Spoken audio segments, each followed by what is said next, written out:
Hey there, welcome to another segment of A Course in Miracles Applied. Today's topic is basically the journey between or from the sinful self to the true self. This is based on something Ken said on one of his tapes, and the tape I think is called Helen Schuckman. There are two tapes that he did about Helen Schuckman. One was very early on about her poetry, and the other one, this one I'm talking about, is basically about her life and his connection to her and how he met her and how the course came about with regard to or in connection with part of Helen's own personal journey. And Ken spoke about Helen being, on one hand, this person who didn't have a lot of tolerance for people or circumstances. He joked that her ideal temperature for her was between 72 and 74 degrees.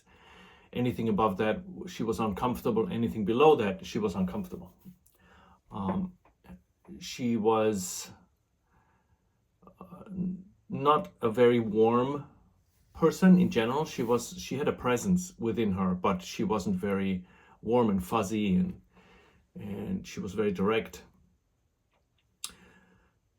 And Ken talked about the other part of her, which was the priestess self that came out once in a while. That was even beyond the part that took Jesus down. And he spoke about Helen as her persona being a costume that she was wearing. And she was aware that she was wearing it. Nobody had the power, including Ken or Jesus for that matter, had the power to change her, to change that costume, which makes total sense because it's not necessary, right? As we will see in this segment, hopefully, that it's not necessary to change that costume to get in touch with that priest or priestess self, the true self that the Course talks about. So I thought I would make a segment on the costume being, I would say, the intermediary or seeing ourselves as we see ourselves in this body with this physical form, with this persona, with the characteristics that we have, the weaknesses, the strengths and stuff. See that as not us, but as a costume. That would be the transitional phase between our very strong belief that what we're experiencing right now within us or as us is real, to us changing our awareness to this self that is our true self. So in between the sinful self that we believe we are and the true self that we can't access from the sinful self, because we can have either or. In between those two is that whole notion that what we believe we are right now is a costume that we're wearing, right? And if we begin to see ourselves as something or someone that wears a costume rather than us being this person, that is the intermediary step that we can take. At the end of that path or segment of the path, we can then become aware of our true self. But that that concept or that that costume, the notion of us wearing a costume is the correction for the notion that we are a sinful self. All right, so let's go through the steps to what we always do to go down the separation, the ladder of separation, to arrive at where we are right now. But we're going to look at it a little bit differently. We're going to look at it from the perspective of something that is made up, right?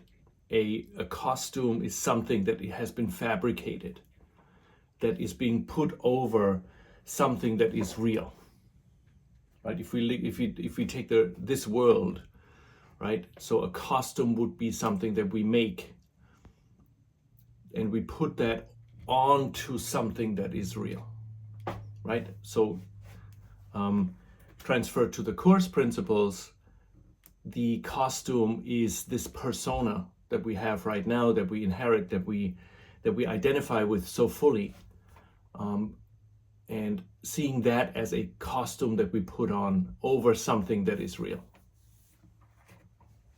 Okay, so we have the oneness, God, love, eternity. Also in there is Christ, peace, and a couple of other terms, heaven, that the Course talks about very briefly, sporadically here and there, to give us a whole picture of something we can't really grasp, right? The costume cannot grasp the reality that is behind it. The costume is just the costume. So we are identified with the costume that prevents us from becoming aware of this, right? It's not a journey, it's a becoming aware of it.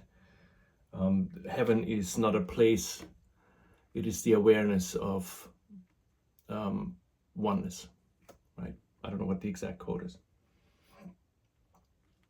So we have the oneness of God, eternal, and into this eternity, as the Course says, into eternity where all is one, there crept a tiny mad idea at which the Son of God remembered not to laugh. Right? So that tiny mad idea spoke of the possibility that it is possible to separate from this oneness.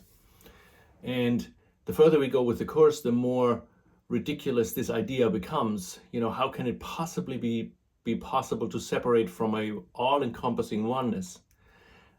It can only happen in a dream, right? So anything below this blue line, the tiny mad idea arose. There were two ways of looking at it. One was it is real, one was it is unreal. The part of us that immediately went to it is unreal is back in God, right? The Course talks about Christ is that connection to the oneness of heaven. And the part that is said, oh, what if it is real? That is what Jesus calls the ego. So we have those two diametrically opposed thoughts that are the response to this tiny mad idea of separation. And the guy in the middle, or the girl in the middle, the one in the middle is the decision maker.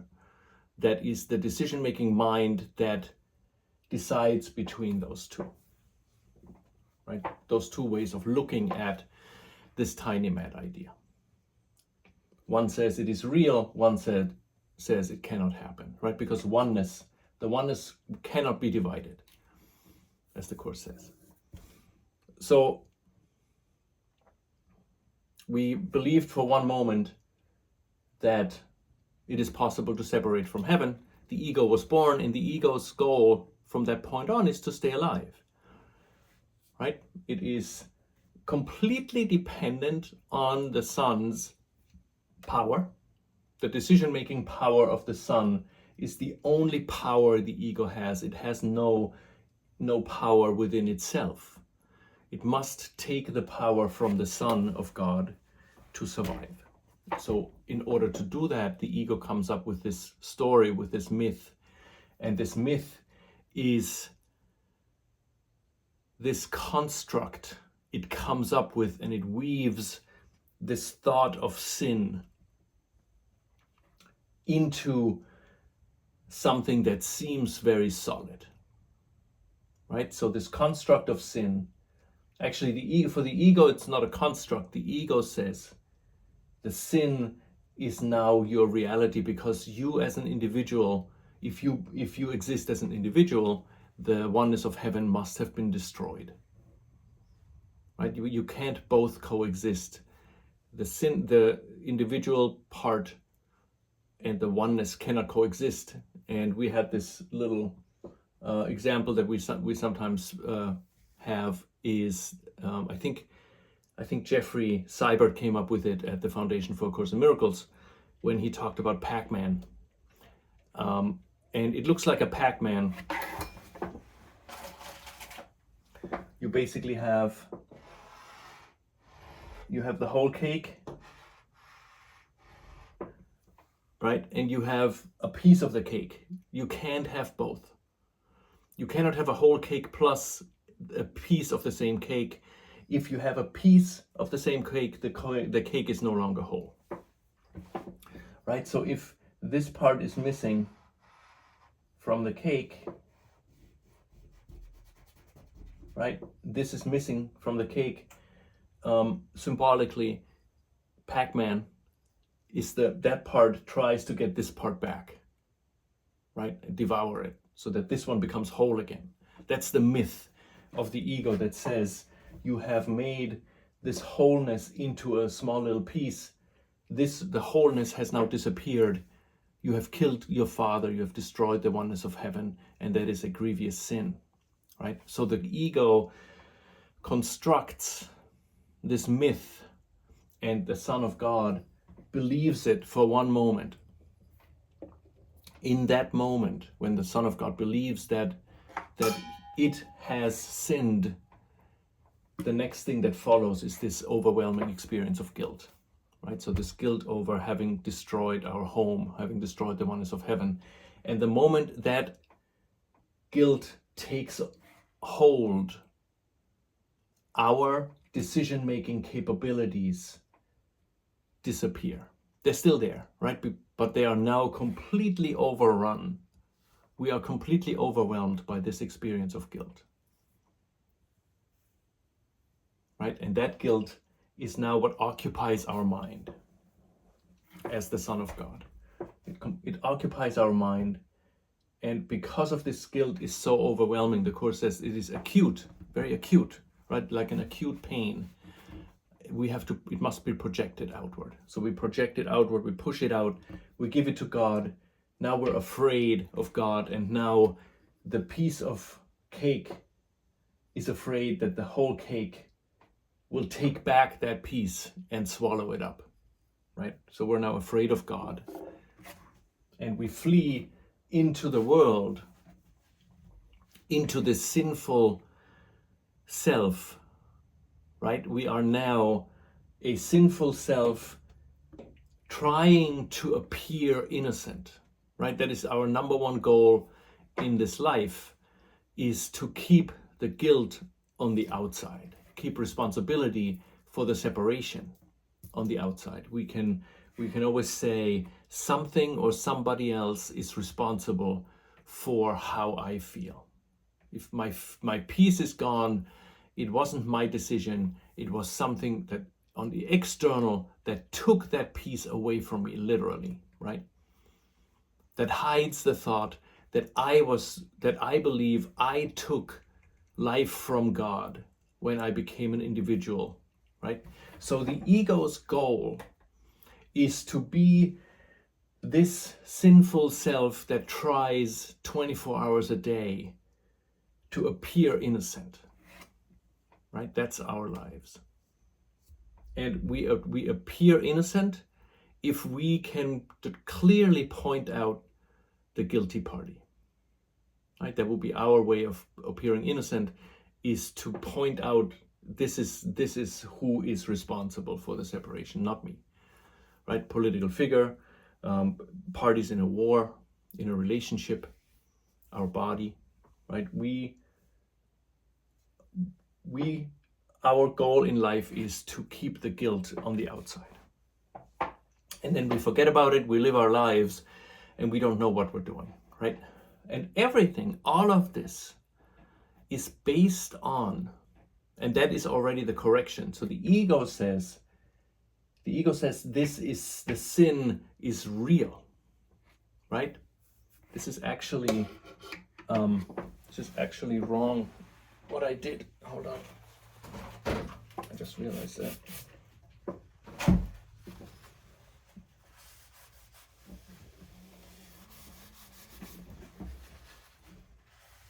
Right, so the ego says sin is real, right? Then guilt is real, fear becomes real, and we become the sinful self, which then tries to appear innocent. But the whole thing is real. Sin is real, guilt is real, fear is real, the sinful self is real, and the guilt now projected outward is real as well. So that's where we are, right? We're in this in this thought system that by design has no way out. From within the thought system of the ego, there's no escape, because it is based on this very, very, very strong belief that is no longer a belief within us. It is a reality that we are the home of evil, darkness, and sin, as the lesson 93 says. Right? It is not a construct. It is not something that the ego made up. It is real.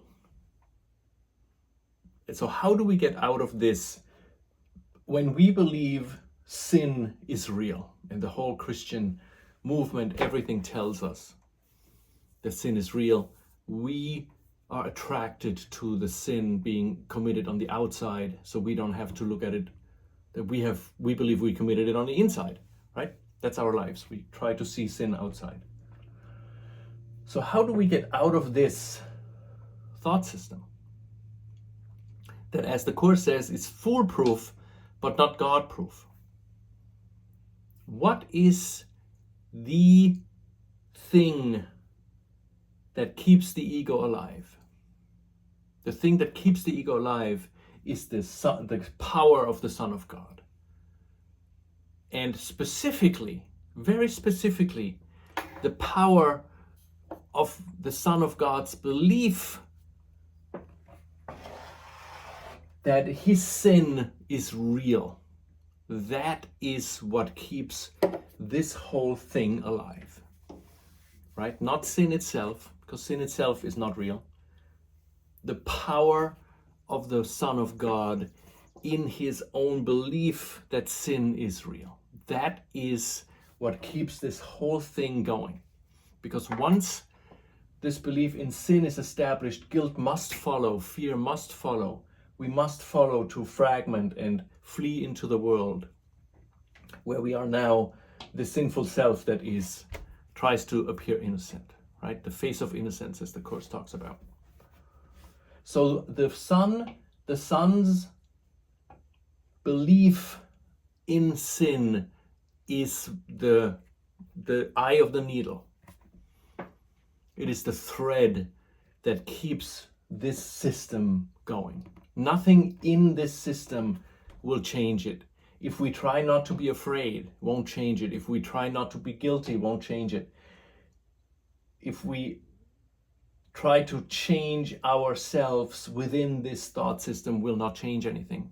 The only thing that can change is the Son of God withdrawing the power that he gave to the ego, which means the Son of God's belief in his own sin must lessen, right? And if we would have a laser focus of the 1,200 pages of the Course being this broad spectrum message, the more we work with the Course, the narrower that laser beam becomes, until it is one single point that points to this power of belief, right? So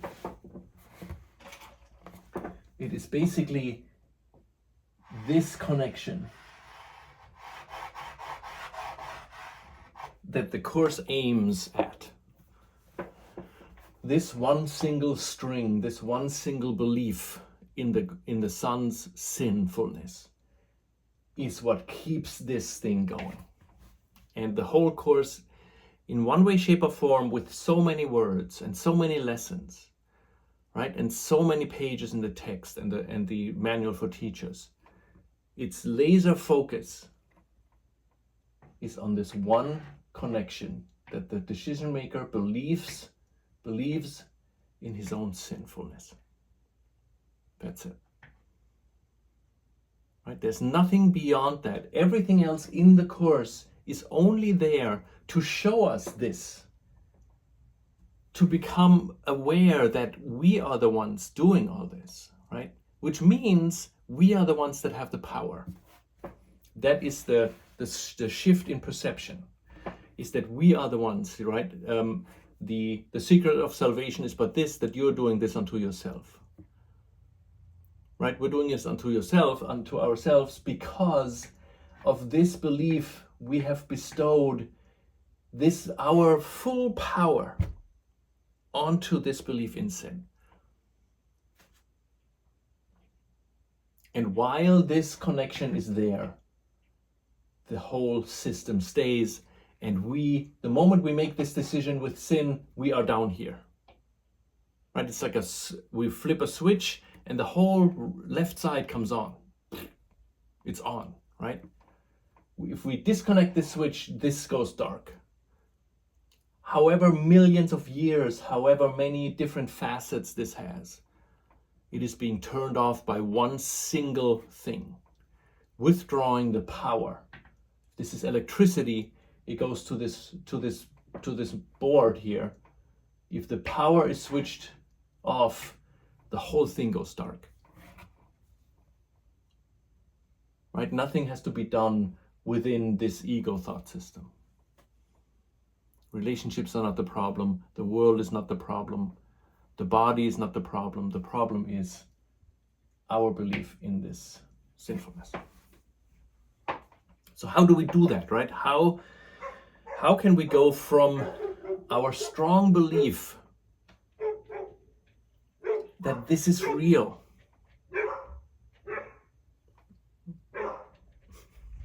to withdrawing that strong belief? How do we do that? And one way of doing it, and that is also, if you read the Course in a certain way, it becomes evident that that's what's happening, right? Is we don't necessarily yet withdraw the power from this belief in sin, but it is already the path home when we realize this power connection, right? To realize that this isn't just true within itself.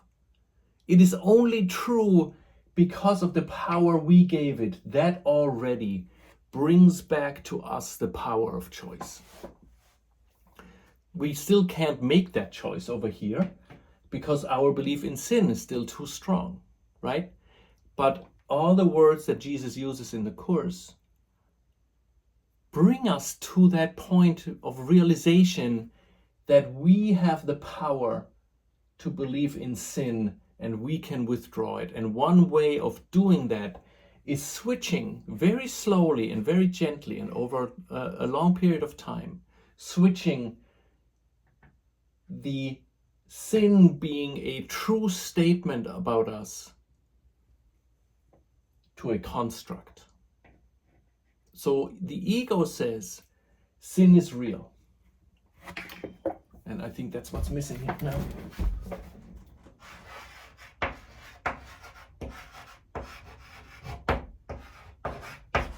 Right? The ego says sin is a reality. Sin is true.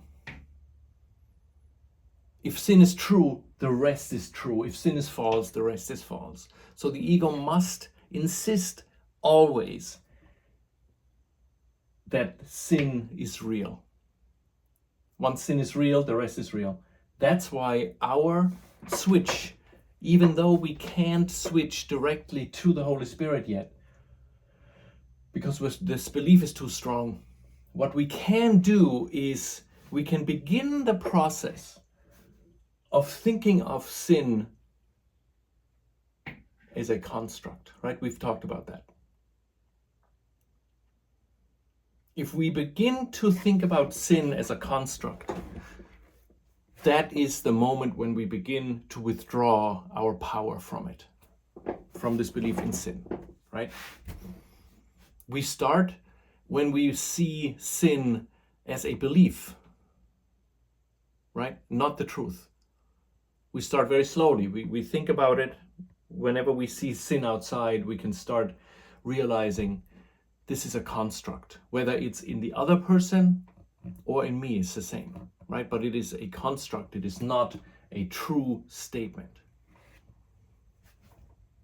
right? Our costume, the notion of a costume can come into play when we start doing this, when we begin to see sin as a construct.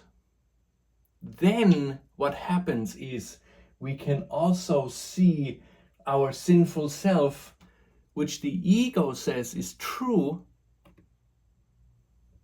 is a costume, right? It's relatively easy to make the leap between sin as a construct that we believe in, but it's a construct that then generates a sinful self that is a costume.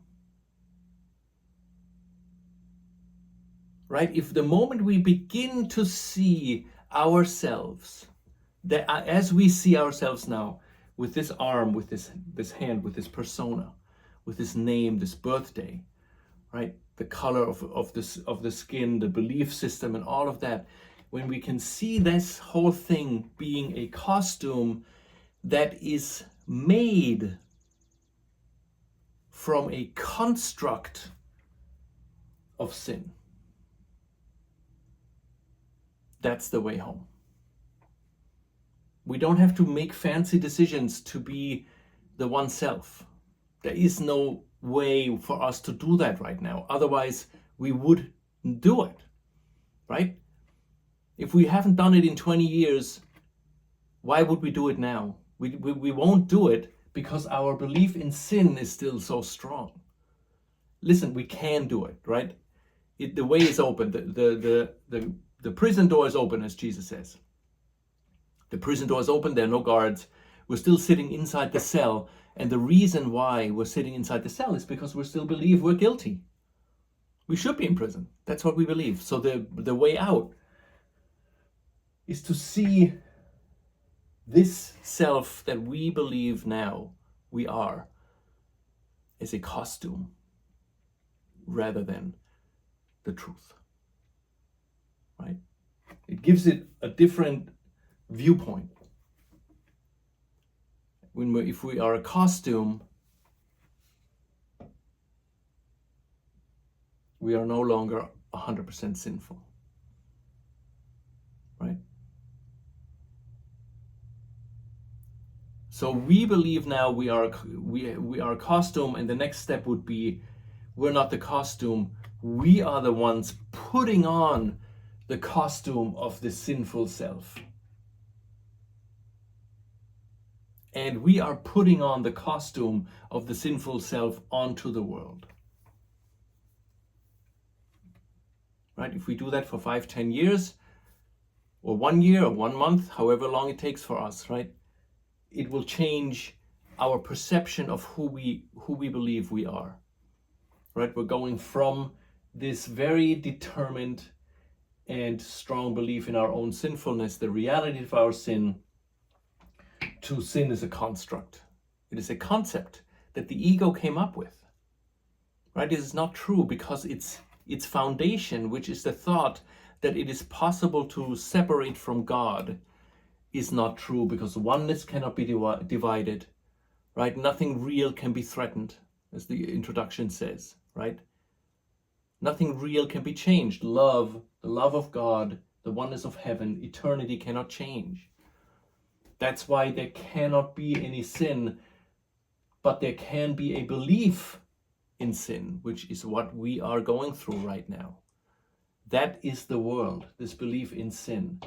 And switching that over to not a reality, but a construct,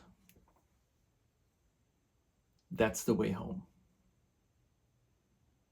And this costume that was our reality until today, or last week, or whenever we slowly began to realize that costume doesn't change at all. We're also not taking it off. The goal is not to take it off. The goal is to realize that we put it on.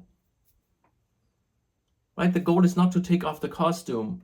The goal is for us to realize that we are wearing a costume. And that costume is made from, woven with sin and guilt and fear, woven into this thing that we're putting on. And who is the you that is putting on the costume? It can't be the costume. It has to be something else. And in doing that over and over in our lives, from the moment we wake up to the night when we fall asleep, we think of ourselves as right now believing that we are this costume, we are the sinful self, to I am the one wearing this costume. That means I'm not the costume. I can take it off. When I'm ready, I will take it off. Right now, this costume that we're wearing has become a defense against the peace of God. Right? The moment we believe in the ego thought system, the moment we believe in sin and the guilt follows and the fear follows, this becomes part of the defense against this. Right? So the moment we believe in our own guilt, we're afraid to return back home. Guilt becomes a defense against going home. Right? So the whole thing becomes a defense mechanism. And we won't change that for a while because we're still too, our belief in sin is too strong, but we can realize what we're doing. And eventually we will wake up and it becomes clear to us that, or the question arises, who is the you that is believing in this sin? It can't be the sin. The sin is not believing, it is just a belief. Who is the one that's believing it? Right? So changing this sin from reality into a belief is already a step. Because if it's not a reality, if it's a belief, then it must be, someone must believe it. Who is the one that is believing in sin? And that's the one that the Course is addressed to. That is the decision-making mind. Right? 100% identified with this sinful self, but just the notion of he believes, the decision maker believes in sin. If it's a belief, it's not true. And who is the one believing it? It's not this. This is the effect of a belief. This is the belief.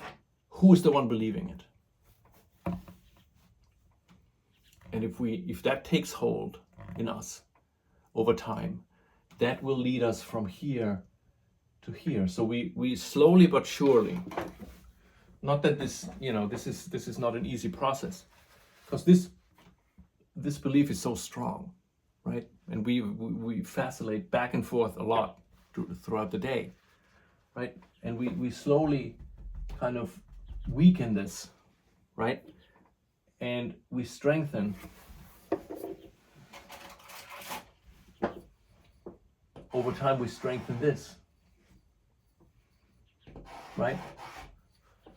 Until one day, this will be no longer believed. And then this will no longer be necessary. And this whole thing will fall apart, will fall away.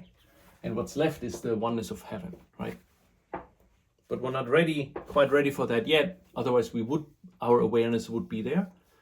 So the path home is through moving from our belief in the sinful self to this sinful self is a costume made, woven from this construct of sin.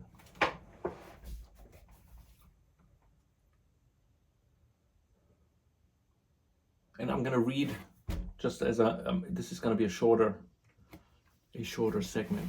I'm going to read a couple of paragraphs from lesson 95. I am one self united with my Creator. It kind of shows a little bit those two ways of looking. And if we then now connect it to, actually Jesus says that. So paragraph 2 in lesson 95 says, you see yourself as a ridiculous parody on God's creation. Weak, vicious, ugly, and sinful, miserable, and beset with pain.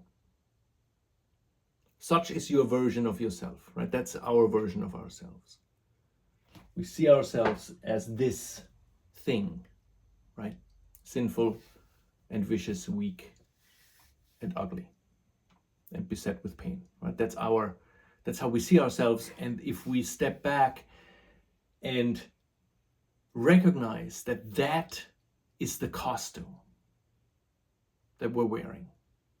We're wearing a costume that is a ridiculous parody on God's creation. Because Jesus says in this paragraph, and that's really the interesting thing with the Course, and it's not visible right away. He says, you see yourself as a ridiculous parody on God's creation. Right? So we see ourselves as a ridiculous parody on God's creation. That means he's asking the question 1,000 times. So who is the you that sees himself or herself or ourselves as a ridiculous parody on God's creation? Who is that you? You see yourself as a ridiculous parody. So the one that sees ourselves as this cannot be this, right? Every word is infused by this separation from the ego and the Son of God. You see yourself as weak, vicious, ugly, and sinful, miserable, and beset with pain. Such is your version of yourself. Your version of yourself is not yourself. Jesus doesn't say, such is yourself. No, such is your version of yourself. Right? Your version of yourself is this. The Holy Spirit's version of yourself is this. You're just wearing a costume. Right? You're at Halloween. You're wearing a costume. And that costume is weak, looks weak, vicious, ugly, and sinful, miserable, beset with pain. That is the costume. That is the version of yourself. A self divided into many warring parts, separate from God and tenuously held together by its erratic and capricious maker to which you pray, which is the ego, right? Tenuously held together because it is tenuously held together because it is based on a belief. And because a belief can change, this whole thing is tenuous. This whole thing is only not tenuous if it's a reality. If sin is a reality, this is a solid system, right? The ego is very solid. But at the moment we see sin as a concept, right? A belief, a construct, it becomes tenuous, right? Held together by its erratic and capricious maker to which you pray, which is the ego. The ego does not hear your prayers, for it is deaf. It does not see the oneness in you, for it is blind. It does not understand you are the Son of God, for it is senseless and understands nothing. The only thing the ego understands is it has to grab the power from the decision maker. That's it. That's the only thing it understands. It doesn't know love. It doesn't know oneness.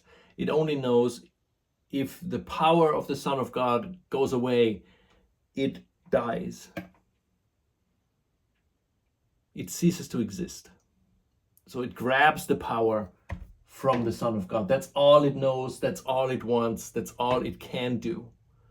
Try to convince the Son of God that it needs it, and it can convince the Son of God only by convincing him that the sin has happened.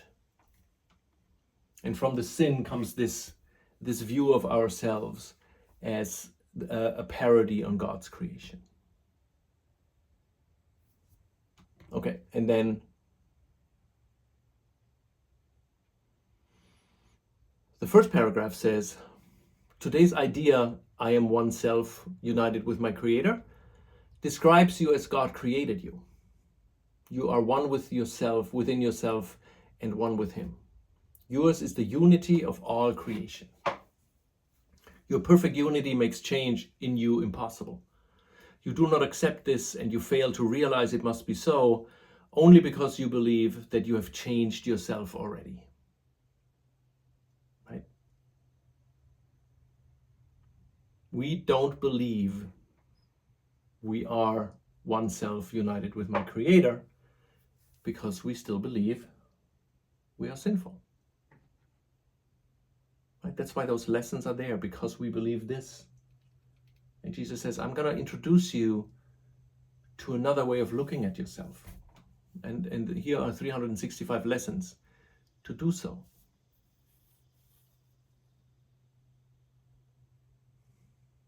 Right? We believe we have changed ourselves from this one self to the sinful self.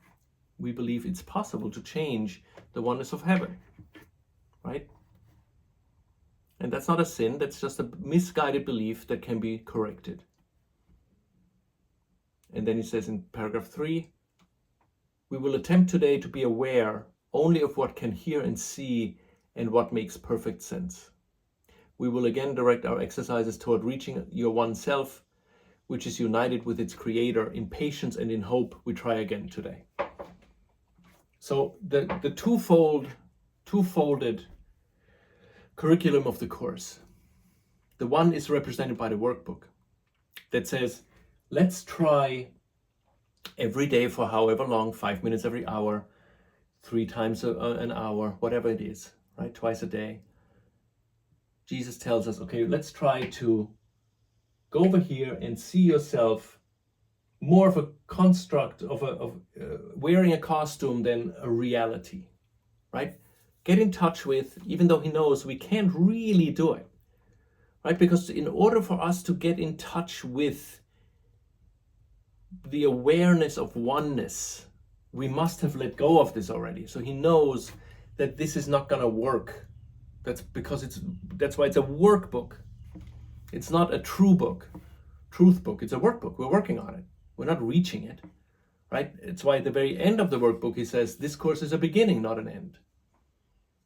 Your friend goes with you, right? It's a beginning. It sets us onto the path on which we now fine-tune and deepen the realization that this is a belief which leads to our sinful self, which then we can see as a costume that is part of a construct of this sin, not a reality, right? That's what the workbook does.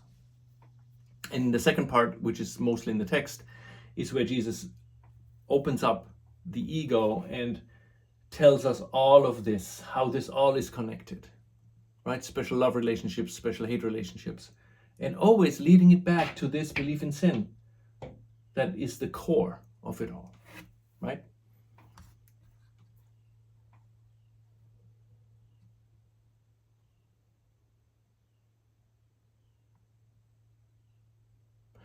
Paragraph 5 says, frequent but shorter practice periods have other advantages for you at this time. In addition to recognizing your difficulties with sustained attention, you must also have noticed that unless you are reminded of your purpose frequently, you tend to forget about it for long periods of time. The forgetting of our purpose with this course to learn that we are not sinful is the belief in that we're sinful, right?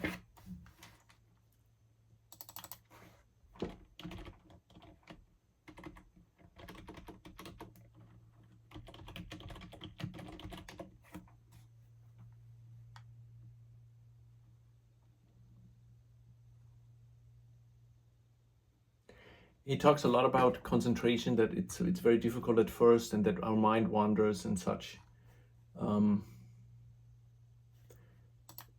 In chapter 4 in the text, very beginning of the book, he says something that is really profound. I mean, the whole course obviously is profound. So he says, the habit of engaging with God and his creations is easily made if you actively refuse to let your mind slip away. Right?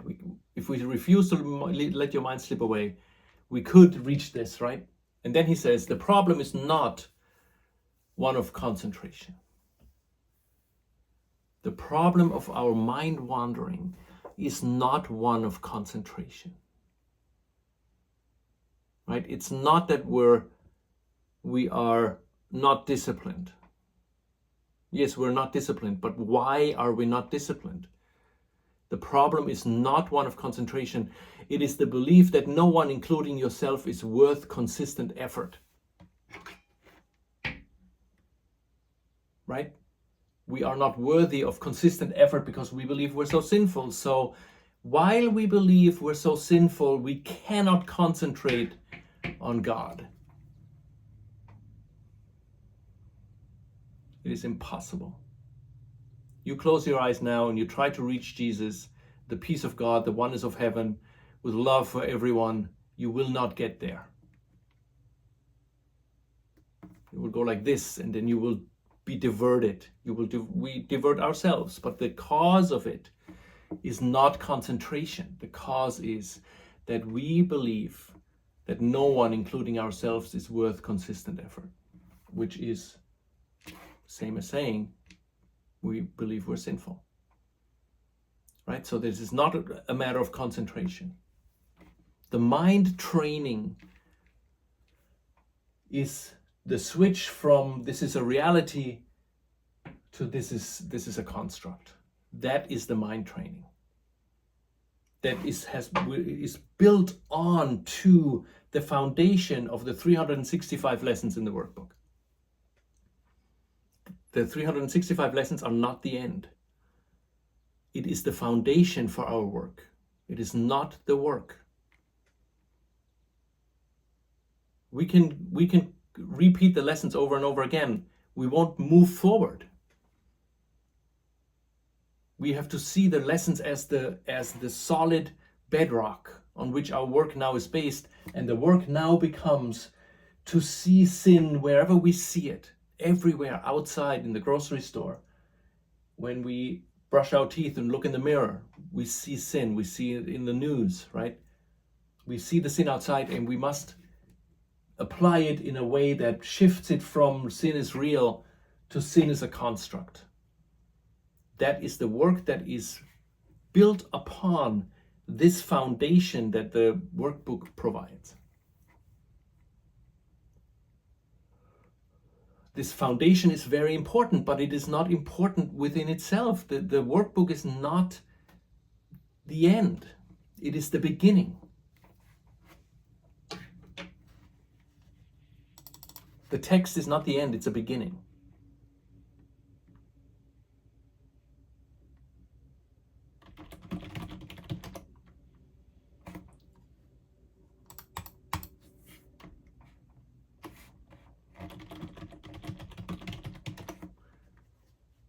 It's in the epilogue to the workbook. Let me see. The epilogue to the workbook says, this course is a beginning, not an end. Your friend goes with you. You are not alone. Right? This course is a beginning. This workbook is a beginning. It's the foundation from which it's crucial to do the workbook, right? And to study it and to study the text. And from there, we will build this framework for our return home, which at the very basic level is to change sin from reality to a construct. However we get there, change this, and by doing that, changing the sinful self into a costume that we eventually, when our fear lessens, we will take it off.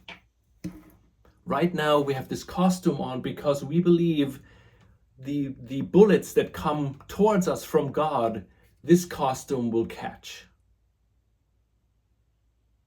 Right? And after a while, when we slow down for a second and say, wait a minute, let me just listen. Let me just feel it. There is no bullets. Right? We can take it off because we're not afraid of the oneness of heaven anymore, because our belief in sin has been eradicated. Right? But we can't just take the costume off and say, oh, I'm going to God now. It makes absolutely no sense. This whole world, millions of years have been made to prevent us from going back home. We can't just say, oh yeah, sure. Right? If we could, we wouldn't listen to this segment. I wouldn't teach the segment. Right? I would be on a beach somewhere having a pina colada with Jesus, right? Laughing at our once belief that sin was real. We would laugh at it. We would cry tears of laughter thinking about it. It was like, oh my God, it was so funny. We believed this was real. And then this Bruce Lee, I believed I was a sinful self, right? We would crack up. But until we have to eradicate this belief in sin, otherwise we can't laugh at it, right? This side laughs at it because it knows this is a construct.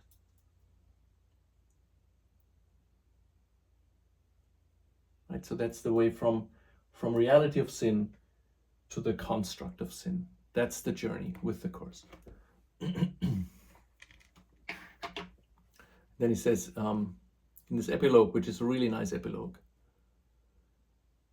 whatever troubles you, be certain that he has the answer and will gladly give it to you if you simply turn to him and ask it of him. He will not withhold all answers that you need for anything that seems to trouble you. He knows the way to solve all problems and resolve all doubts. He resolves all problems because the only problem we have is this belief in sin. That's the only problem we have. He can solve all of them, because he knows this is made up. It's not real. Right? He knows the way to solve all problems and resolve all doubts. His certainty is yours. His certainty is that it is impossible to change the love of God. That's his certainty. There's no other certainty. He doesn't care about anything down here. He cares about the cause of it all, which is we believe we can change something up there, and he knows we can't. So none of this is all laughable, right? This is funny. Not in a bad way, but in a good way, right? We smile at this tiny, tiny thought. His certainty is yours. You need but ask it of him and it will be given you. Right? It makes it sound easy because Jesus is still, this is the end of the workbook. So we're not really on the journey yet and realize how hard it is to ask the Holy Spirit to make us to help us see that the reality of sin is just an illusion. We're too afraid yet, right? And then he says, you are as certain of arriving home as is the pathway of the sun laid down before it rises, after it has set, and in the half-lit hours in between. Indeed, your pathway is more certain still, because the sun eventually burns out, right? For it cannot be possible to change the course of those whom God has called to him. Therefore, obey your will and follow him whom you accepted as your voice to speak of what you really want and really need. His is the voice for God and also yours, and thus he speaks of freedom and of truth.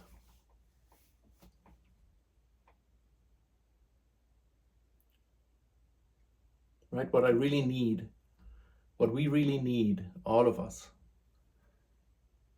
is to change this belief. That's our only need. Everybody in the world believes he or she is sinful, in a sinful self, trying to get rid of it. The only need we have is to begin to question it, to say, well, what if this is not real? What if this is made up? If this is made up, then what I see myself as I am is a construct too. It's a costume that I'm wearing. So even though I can't take it off right now because I'm too afraid still, eventually I will let go of this costume and I will be free.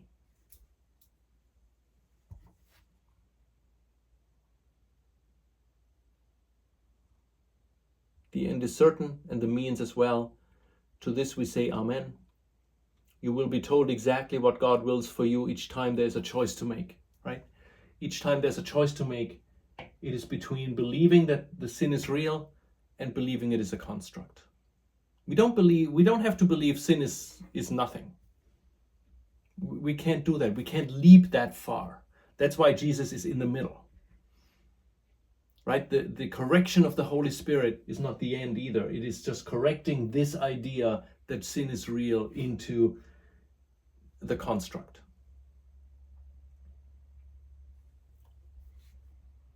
And so we walk, you will be told exactly what God wills for you, which is we are forgiven, right? And he will speak for God, the Holy Spirit, and for yourself, thus making sure that he will claim you not, and that each choice you make brings heaven nearer to your reach. And so we walk with him from this time on and turn to him for guidance and for peace in sure direction. Joy attends our way, for we go homeward to an open door which God has held unclosed to welcome us. Right? The open door is this, that sin is a construct. That is the open door. Sin is real is the closed door. Sin is a construct, that's the open door. Right? The door is open because it is a construct. And now it is my task to have this thought that sin is a construct infiltrate everything I see. I look at the news, I look at world leaders, and I see the sin in them. And then I can say, wait a minute. This sin I see in you is a construct. It is made up. I don't have to change it. I don't have to see the light in that person. That's down the road. I just have to question what I see. Is this real? That I see the sin in this person? Or is it a construct? That's all we need to do for the next 10 years. If that's all we do, we will be fine. Because we will change, this belief in sin will lessen. And then the last paragraph says, we trust our ways to him and say Amen.